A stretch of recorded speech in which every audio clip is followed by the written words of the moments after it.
আসসালামু আলাইকুম সাংবাদিক বন্ধুগণ। আজকে এক পরাক্রম হৃদয় নিয়ে আপনি আপনাদের সামনে উপস্থিত হয়েছি।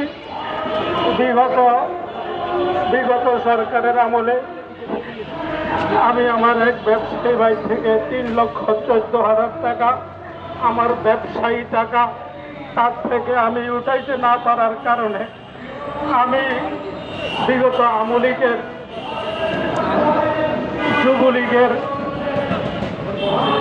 যুবলীগের সভাপতি শাহিনুর রহমান মাইমিং সিং ওনার দ্বারস্থ হই।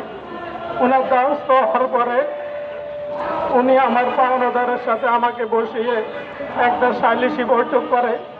সালিসি বৈঠকের পর উনি আমার থেকে 3,14,000 টাকার আমার চেক ছিল, এই চেককে উনি নিয়ে আমাকে এই স্ট্যাম্প ধরাইয়ে দেয়। এই স্ট্যাম্প ধরাই দিয়া তড়িগড়ি করে আমার পাওনাদার থেকে উনি 1,70,000 টাকা আদায় করে। 1,70,000 টাকা আদায় করে উনি আমাকে 1 টাকাও খোদার কসম করে কসম খাই আজকে আপনাদের সামনে আমি আমার এই পাওনা টাকার কথা আল্লাহকে সাক্ষী রেখে বলছি। 1,70,000 টাকা থেকে আমাকে 1 টাকা উনি না দিয়ে উনি আমাকে তড়িগড়ি করে ঘুরিয়ে আমাকে অনেক কষ্ট দিয়ে আমাকে দিনকে দিন ওই শাহিনুর রহমানের কাছে গিয়েছি। ওই শাহিনুর রহমান আমার টাকা না দেওয়ার কারণে আমি অনেক জনজনের কাছে এই টাকার জন্য আমি ধন্য দিয়েছি। লাস্টে না পারার কারণে আমি ওই ময়মনসিংহের মেয়র একরামুল হক টিটু সাহেবের দ্বারস্থ হই।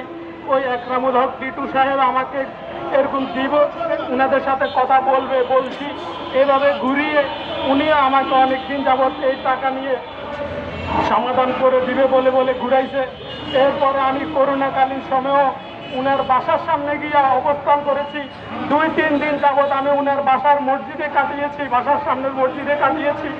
উনি আমাকে দিচ্ছে সমাধান করবে বলে এরকম ঘুরাইছে।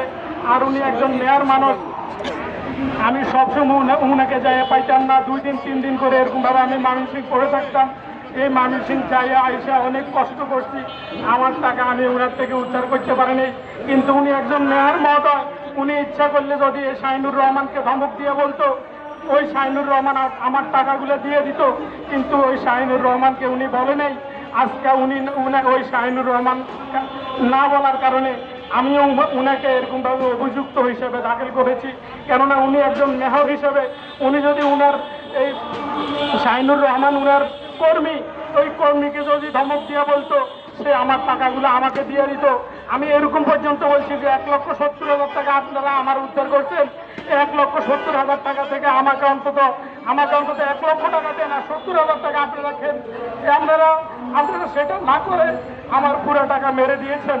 আমি তখন আল্লাহর উপরে ছেড়ে এরকমভাবে আর কিছু করতে পারিনি, পড়ে রয়েছি।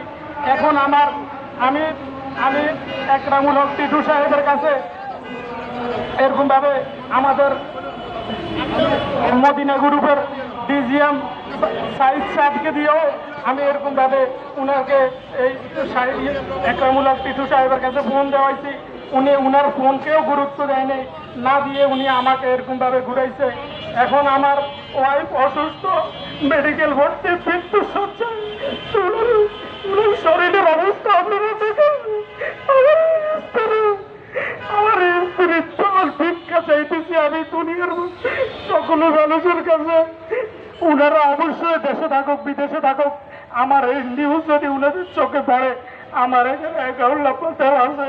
ওনারা আমার স্ত্রীর এই ট্রিটমেন্টের জন্য, আমার স্ত্রীর জীবন রক্ষা করার জন্য ওনারা যেন আমার টাকাটা আমাকে ফিরিয়ে দেয়। আমি দেশবাসীর কাছে আমার স্ত্রীর জন্য সহযোগিতা কামনা করতেছি। আমার এই 2 সন্তান কোরআনের হাফেজ, আমার এই 2 সন্তান যেন তাদের মাকে হারাতে না হয়, এজন্য আমি দেশবাসীর কাছে দোয়া চাই, আপনার কাছে সহযোগিতা কামনা চাই।